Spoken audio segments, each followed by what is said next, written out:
샬롬. 데일리 묵상, 오늘은 열왕기상 4장 함께 은혜 나누려고 합니다. 솔로몬 왕이 이스라엘의 왕이 된 이후에 이 이스라엘의 번영의 모습이 그대로 드러납니다. 여러분, 번영은 어떤 때 일어납니까? 번영이 일어나는 때는 하나님이 함께 하실 때 그 가정의 번영이 일어나고 사업장의 번영이 일어나고 하나님이 그 사업장과 국가와 개인의 함께 하실 때에 그 번영이 일어납니다. 사장에 보니까 솔로몬 왕이 온 이스라엘의 왕이 되었고, 왜 온이라는 표현을 썼을까요? 남유다와 북이스라엘로 많은 그 지파들이 이 사울 왕 이후로 좀 마음이 나누어져 있었기 때문에 그렇습니다.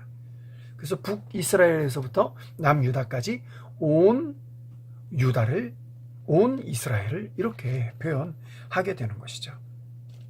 2절 말씀에 보면 그의 신하들은 사독의 아들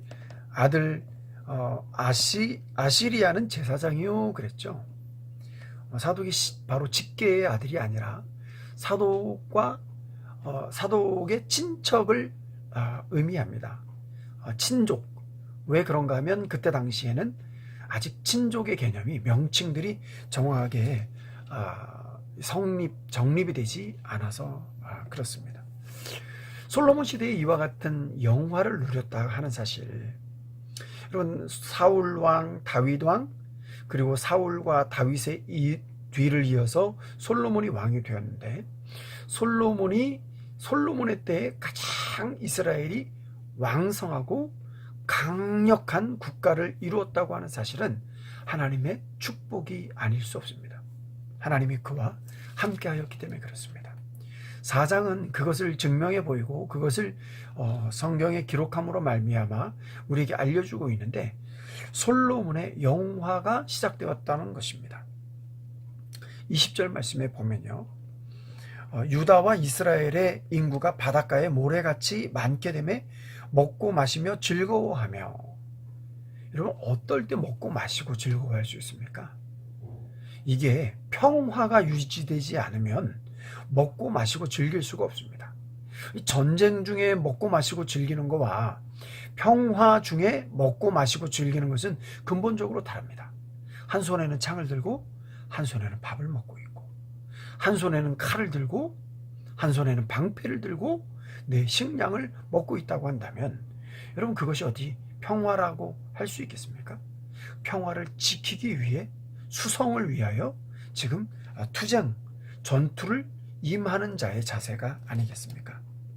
그런데 솔로몬 시대의 모습을 보면, 솔로몬 시대의 모습은 그 강에서부터 유브라데 강을 말하거든요. 창세기에 보면 그 창조 시대에 4대 강이 나오지 않습니까? 그 4대 강 중에 한 강인 유브라데 강. 이 유브라데 강에서부터 블레셋 사람의 땅에 이르기까지, 애굽 지경에 미치기까지 모든 나라를 다스림으로, 실제적으로 솔로몬이 다 나라 하나하나를 다 통치했다라는 그런 의미보다는 솔로몬에게 조공을 바쳤다고 하는 사실은 솔로몬의 영향력 아래에 있었다라는 것을 의미합니다. 그래서 솔로몬이 사는 동안에 그 나라들이 조공을 바쳤고, 이렇게 표현하고 있습니다.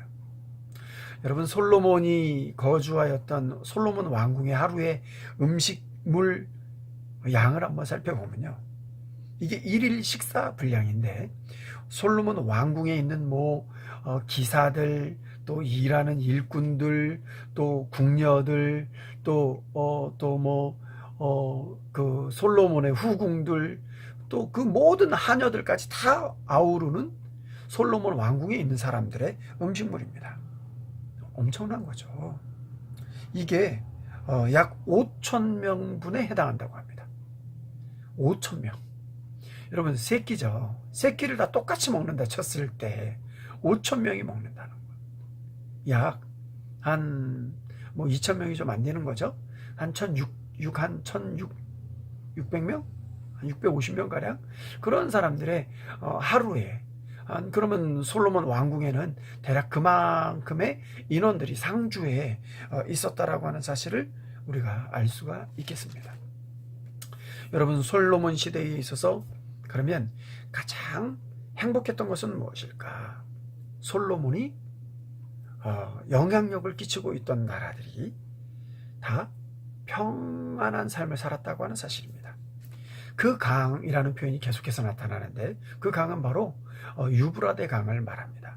그 강 건너편에 딥사에서부터 가사까지 모두 그 강 유브라데 강 건너편에 왕을 모두 다스림으로 솔로몬이 그 강 건너편을 딥사에서부터 가사까지 모두 그 강 건너편에 왕을 모두 다스림으로 그가 사방에 둘린 민족과 평화를 누렸으니, 그러니까 솔로몬이 사는 날 동안에는 그가 함께하고 있는 모든 지역에 조공을 받음으로 그 조공을 통해서 함께 어우러져 살아갈 수 있는 강한 힘을 가지고 있다는 것이죠.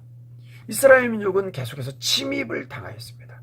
그리고 블레셋으로부터 또 암몬으로부터 주변의 모든 가나안의 국가들로부터 늘 침략을 당하고 그들이 1년 동안 소출을 얻은 것을 약탈당하는 그러한 일이 반복해서 일어났었거든요. 그러나 그 약탈 또 반복해서 일어났던 일로부터 이렇게 말합니다. 단에서부터 부엘세바까지 무화과 나무 아래에서 평안히 살았더라. 여러분, 얼마나 평안하게 살았으면 이러한 표현까지 등장할까요? 여러분, 이 평안이 저와 여러분의 가정과 여러분의 가정의 일터에도 이와 같은 하나님의 은혜가 있기를 바랍니다. 솔로몬에게 허락하신 하나님의 은혜를 또 하나 살펴보면 29절 말씀에 이렇게 기록합니다. 솔로몬에게 지혜와 총명을 심히 많이 주시고 그랬어요. 넓은 마음을 주시되 바닷가에 모래와 같이 하시고. 여러분, 그 단에서부터 부엘세바까지 했던 그 영향력은, 단이라고 하는 것은 이스라엘의 가장 북쪽을 말하고 부엘세바는 가장 아래쪽을 말하는데 그 모든 곳에 하나님이 함께 하시는 평강과 하나님이 함께 하시는 은혜가 있었다라는 거예요. 그곳이 솔로몬의 지혜로 다스렸기 때문에 그렇다는 거죠.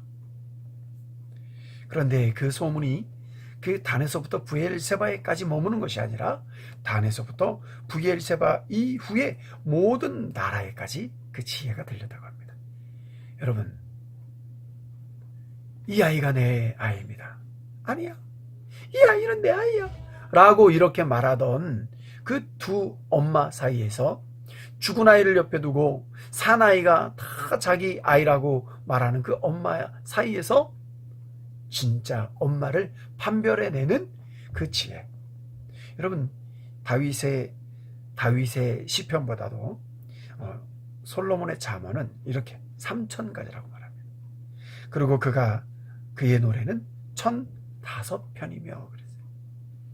어마어마한 것이죠.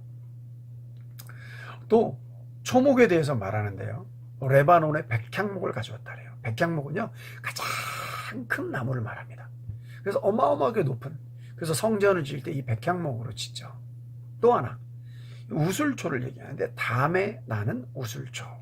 여기는요, 가장 작은 나무를 말합니다. 우슬초. 그래서 가장 작은 나무. 그래서 가장 큰 거에서부터 가장 작은 것까지 말하는 거예요. 단에서부터 부엘세바 그럴 땐 가장 북쪽에서부터 가장 남쪽까지, 그죠? 이스라엘 국경의 끝에서부터 끝까지 이 나무는 가장 큰 거에서 가장 작은 것까지, 그래서 머리끝에서 발끝까지, 그죠? 오른손 끝에서 왼손 끝까지 이렇게 말하고 있는 겁니다. 왜 그래요? 솔로몬이 받은 축복을 이렇게 표현하는 겁니다. 여러분은 어떤 축복을 누리시고 싶으십니까? 솔로몬의 영화가 바로 여러분의 것입니다. 솔로몬의 영화가 바로 나의 것입니다. 왜요? 내가 그리스도의 자녀이지 않습니까? 여러분, 이 확신을 가지고 사십시오. 하나님이 나와 함께 하시고 하나님이 내게 주신다라고 하는 것에 대한 확신을 가지고 살아야 합니다. 솔로몬만 영화를 누리는 것이 아닙니다. 여러분, 그 영화는요, 세상의 관점의 영화만 말하는 것이 아니에요. 근심 걱정 염려 없는 거, 예수를 더 철저하게 믿으십시오. 예수님을 믿으실 때 예수님을 더 확실하게 믿으십시오. 신앙의 근심과 염려를 십자가 앞에 내려놓고 예수님을 더 명확하게 믿으십시오. 왔다 갔다 신앙생활은 안 됩니다. 하나님을 더 명확하게 믿으십시오. 여러분, 이 세상에 많은 것 이것저것 쫓아다녀봐요. 아, 이거는 이게 되고 이거는 이게 되고 저거는 저게 안 되네, 저건 저게 되네. 여러분, 이거 확인하면서 다니시고 인생 끝낼 필요가 뭐가 있어요? 단 하나, 여호와 하나님은 나의 하나님이시오니. 다윗에게 함께 하신 하나님, 솔로몬에게 함께 하신 하나님, 이제 나에게도 함께 하옵소서. 예수 그리스도 안에 확실한 믿음의 신앙을 여러분, 꿈의 동산 드림힐에서 뿌리를 내리십시오. 드림힐 가운데, 하나님의 은혜 가운데 뿌리를 내리십시오. 하나님이 저와 여러분의 삶 가운데 반드시 함께 하실 것입니다. 신앙은 얼마나 확신을 갖느냐에 달려 있습니다. 하나님은 나의 하나님이십니다. 하나님은 나의 능력이십니다. 하나님은 나의 영화이십니다. 이 고백이 저와 여러분에게 있기를 예수 그리스도의 이름으로 축복합니다. 데일리 묵상 여기까지입니다. 샬롬.